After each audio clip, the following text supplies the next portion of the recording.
Welcome to the Cold Case Christianity broadcast, the only Christian case-making program hosted by a cold case homicide detective. J. Warner Wallace has been investigating cold case murders in Los Angeles County for over a decade. His work has been featured on Fox News, Court TV, and Dateline.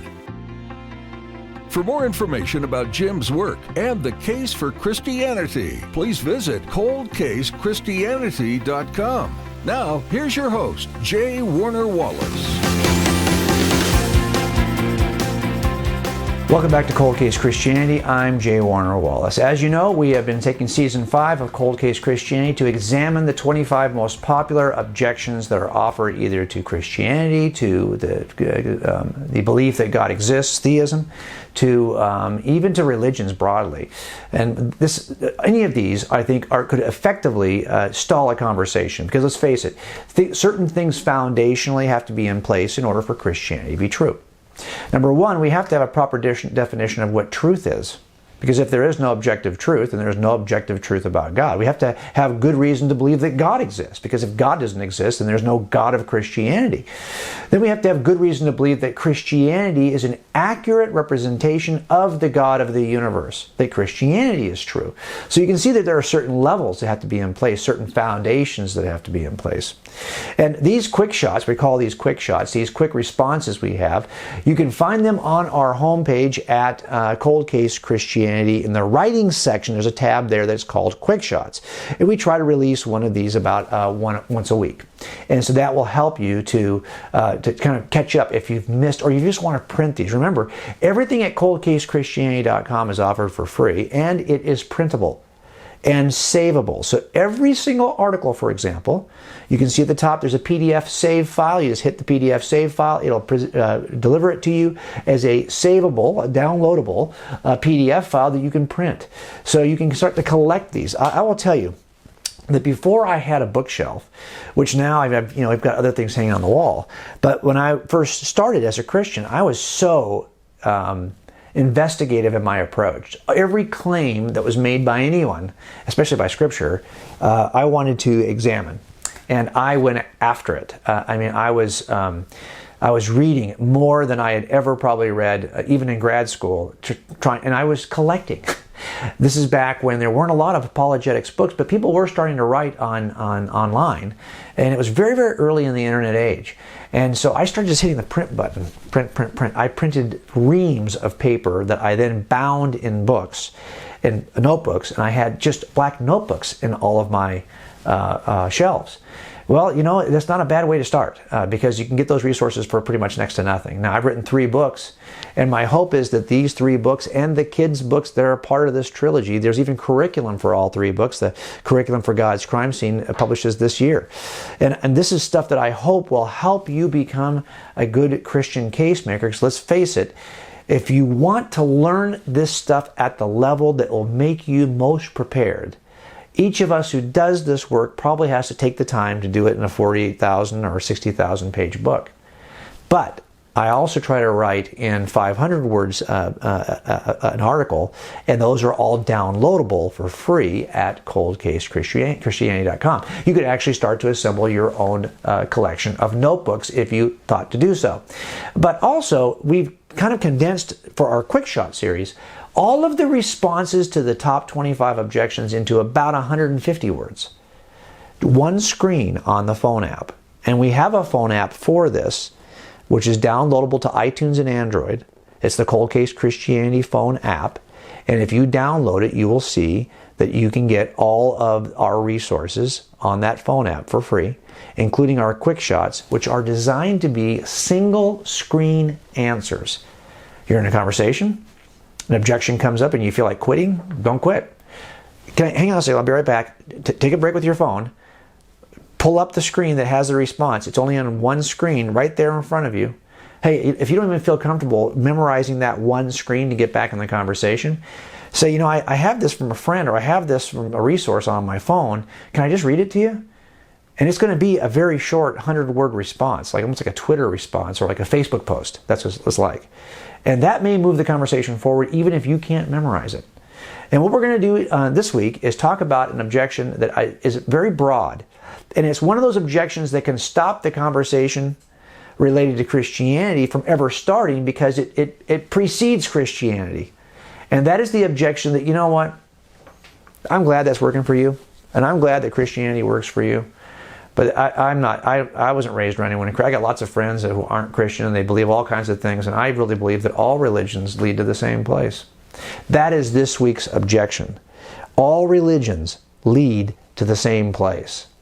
So this don't even bother me about Christianity. I'm glad for you that yours works, but whatever I believe. And by the way, I find that this objection is offered a lot by people who they would not consider themselves to belong to any classic, historic, religious tradition. But they'll still make this kind of objection, all religion. Now, they don't belong to any other religion, but they'll say that because what they really mean is, and whatever view of God that I hold, what I've concocted, my own micro-religion that's in my head, that will also get me there. It's not as though they're saying, hey, you're a Christian, but I really believe in Judaism or in Islam or in something else, Mormonism. That's not what their objection. Their objection basically is, I want to believe whatever I want to believe about God, and it's going to get me there anyway, because every belief about God, whether we call it a religion or otherwise, gets us to the same place. Really? That is a conversation stopper if you don't know how to move past it. And I think it's important for us to be able to move past it. Now, you may have noticed over the last few weeks of doing these quick shot shows that there is a pattern that is emerging. And the pattern typically is that we are going to ask questions of the people we're talking to. Now, granted, I can't just give you a series of questions to ask because that's not going to help you, number one, because you know what they're going to say back in response. But I will give you a few. But I have to give you enough kind of meat in an answer to move you forward, even as you're asking questions. But the kinds of questions we're going to ask are important. We're going to ask questions that really help us to define what the problem is first. So before we do anything, we want to define what people mean. What do you mean when you mean all? What do you mean by the word religion? What do you mean by the same place? These are simple questions. We have to kind of define, what do we mean by these things? And that'll help us to provide a response. But what we'll do, first of all, is just recognize that this is not typically something that somebody offers because they are trying to make a case for their religion, because most of the time this is offered by people who do not identify. And by the way, that group is growing. You've noticed by the Pew reports, these are the reports that are being done here in America that measure where people find themselves. Do they claim to be Christians? Do they claim to hold any other religious view? Do they claim to be atheists and agnostics? Or a new category which is growing faster than any other, which is what they call the religious nuns. When asked with whom they affiliate, they say none. None of those religions. Well, it turns out that that group is growing faster than any other group. And that's the group who will offer this kind of objection, because this kind of objection is really to say that whatever I believe, I have got a version of God. To say that I'm not a religious nun does not mean I'm a non-believer. It means I don't affiliate or recognize myself as any of those classic, historic, religious worldviews. I now have my own view of God. That group is growing. And that's the kind of group that's going to say to you, hey, every belief leads to the same place, so just chill. Okay, we'll come back after the break and we'll give you a couple of ways to respond to that to keep the conversation moving forward. Welcome to the 1 Minute Apologist. We interview the world's leading apologists to provide credible answers to curious questions. When it comes to being a Christian, some people could offer up the objection to you saying, you know, Jim, why is it that you're a Christian and how can you know for sure that Christianity is true? Granted, you feel good about your Christianity, and that's great, but there are so many other faith alternatives. How do you know that maybe something else isn't true? Yeah, you know, you do a book on when you're examining closely the claims of the Christian gospel writers, and then someone will ask you in a Q&A afterwards, hey, did you do the same investigation with Islam, or did you do it with some other, how do you know? Why'd you stop? I mean, if you haven't examined every single possible claim about God, how could you know this one's true? And I think when you first hear that kind of an objection, it seems rhetorically powerful. But I think if you really think it through, as a guy who works criminal cases, I work cases where people have done murders. And let's say the suspect was described as a white male of about 6 feet high. Well, that describes both of us. And I work through a few suspects, and I find the guy who, all of a sudden, all the evidence seems to make sense given this particular defendant. I don't then stop and say, well, you know what, I've got 40 pieces of evidence that all point to this guy. I've got his fingerprints at the scene, I've got his DNA, I've got witnesses. But you know, there are still another 2 million white males of that height in my county. So should I examine the other 2 million white males in my, no, of course not. This guy is clearly the best inference because all the evidence points to him. So we stop there. And we don't get to trial later on and say, well, you know, you can't trust that that's your guy with the 20 pieces of evidence to point to him because there's still 2 million guys you didn't examine. So I think in the end, the real question is really simple. Do I have a good evidential reason to believe that this is the correct suspect? To stop the investigation here because it's overwhelming. So I would say the same thing about Christianity. If the evidence is overwhelming and it brings me here, and it all points to this, to the reliability of the Gospels, whatever the criteria we're going to use, then it doesn't make sense to say, well, I can't trust it until I examine every other possible configuration. Again, if the evidence is strong, we're done.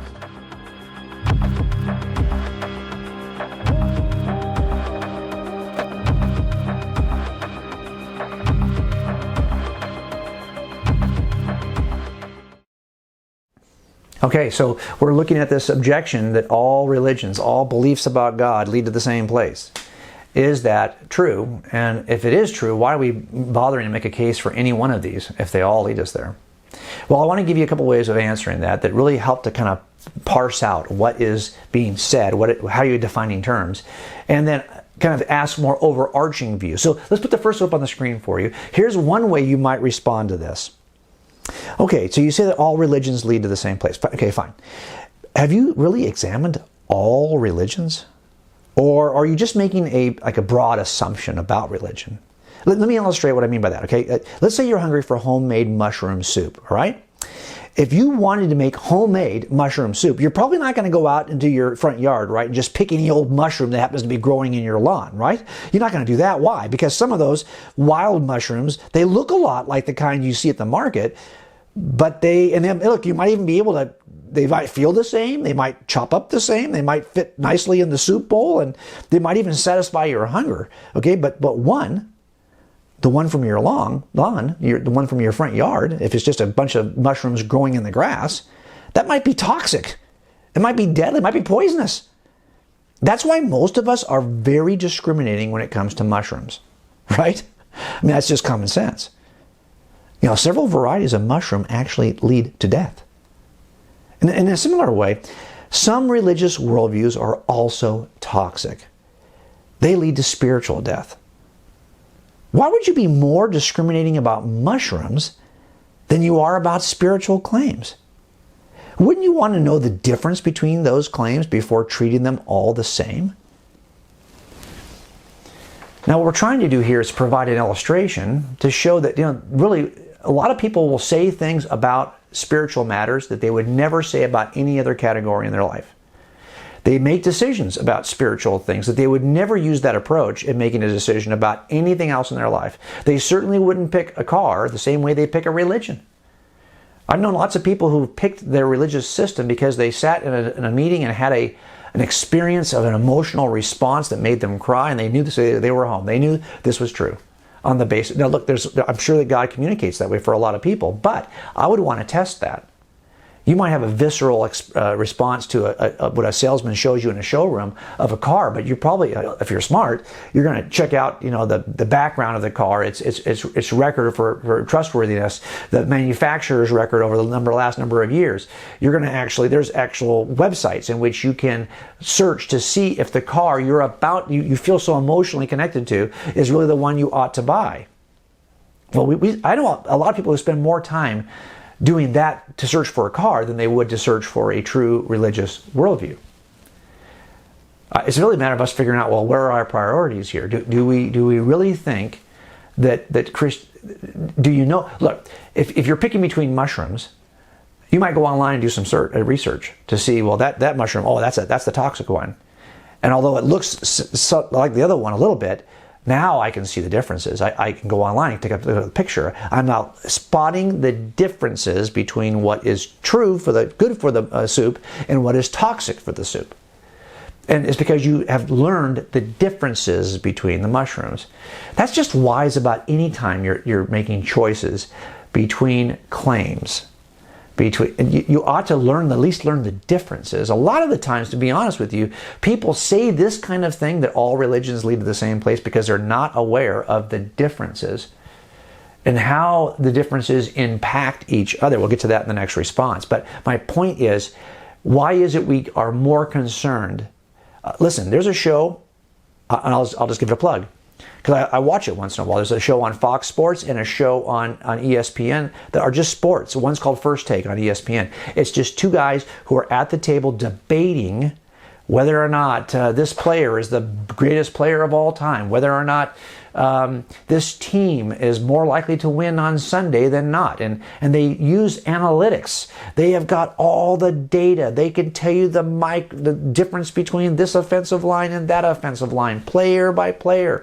They have taken the time to research so they can make a wise choice. There are people who are in betting leagues, right? They're in fantasy sports leagues. And if they're either betting with money, which, that's a whole other issue, or they're just betting with their friends for, the bragging rights, they have done the analytics. They have spent time analyzing the differences when they make their choice when they're drafting players. Really? That's important enough for you to, I get it, but shouldn't this kind of thing be important enough also? Most people who say that all religions lead to the same place have not taken the time to understand what all religions teach. So the first question you might want to ask is simply, have you really done that? Do you know everything there is to know about all the religious worldviews? If you do, you probably should be teaching at some university somewhere. Most of us don't know all those differences and all the different details between all those differences. So to make that kind of a claim really implies that you have that kind of level of knowledge. And if you don't, you probably shouldn't say it that way. So this is one, I think, way to kind of move the conversation forward. To say, look, you know enough to make choices in other areas. Do you really know enough to make choices, to even make that statement? Because it sounds like you know everything that all religions teach, and you can make this kind of a broad, overarching statement, when in fact, if you're like most of us, that's just a kind of a cliche thing to say when we haven't even examined the differences between the religions.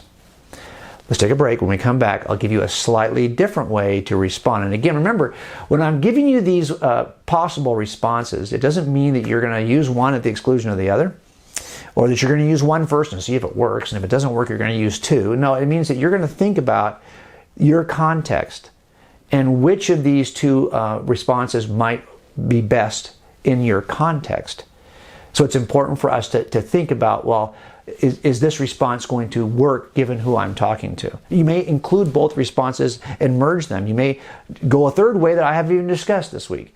But whatever you do, I want you to at least have these tools on your shelf, some ways that you've prepared in advance, hopefully in advance. Again, quick shots are designed to kind of be reactive, right? You hit a roadblock and you open up a phone app and you get a response. But man, I would love for you to take the time just to open that tab on the app and just scroll through. They read really fast. You'll find that knowing the answer in advance is really helpful. Anyway, take a break. We'll come back. I'll give you a second way to respond to the claim that all religions lead to the same place. In addition to Jim's daily blog and weekly podcasts and videos, Jim continues to write books designed to help you become a better Christian case-maker. At coldcasechristianity.com, you'll find a link to Cold Case Christianity, God's Crime Scene, Forensic Faith, and Alive. These resources will help you defend what you believe and share it with others. And if you want to help your kids become Christian casemakers, be sure to check out the kids' versions of Jay Warner's books.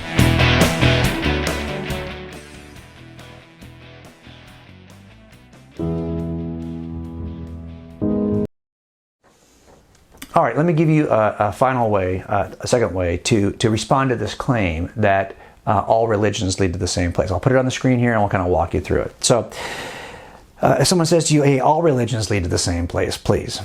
Well, you could ask this. You could say, are you aware of the differences between the historic views of God? I mean, there are differences. They don't all say the same thing. For example, Christians believe that Jesus is God, but Jews don't believe that. They're in complete contradiction. Both groups could be wrong, by the way, but they both can't be right, can they? I mean, given that their claims contradict one another. One says Jesus is God, one says he isn't. So you got to either accept one or the other or neither. But you can't say both of them lead to the same place. I mean, Christians believe that Jesus died on the cross and then he rose from the grave. Muslims don't believe that. They deny that claim. Again, both these groups can't be correct, right? I mean, one could be right or the other could be right, or they're both wrong. Christians believe in a personal God, for example. Buddhists don't. They're pantheistic. They deny the existence of a personal God. Again, one more time, both groups could be wrong. But they both can't be right. Why? Because they believe something contradictory. Now, I could go on and on with this, right? I mean, there's no reason, though. The major religious worldviews disagree far more than they agree. It's just the nature of it. I mean, they could all be wrong, or one of them could be right. Why would anyone believe that all religions lead to the same place when none of them agree on essential claims? Now that's the really important part here. The first response really keys on the idea that most people have not examined all the religious worldviews. Okay. The second response tries to help them see, just on a very quick surface, you're going to need to know enough about what is different. And we've written about this at Cold Case Christianity, the unique nature of Christianity compared to other religious worldviews. But you're going to need to know enough about what is different between these worldviews to be able to help your friends see that these differences are not minor. They are major contradictions. They're contradictory claims.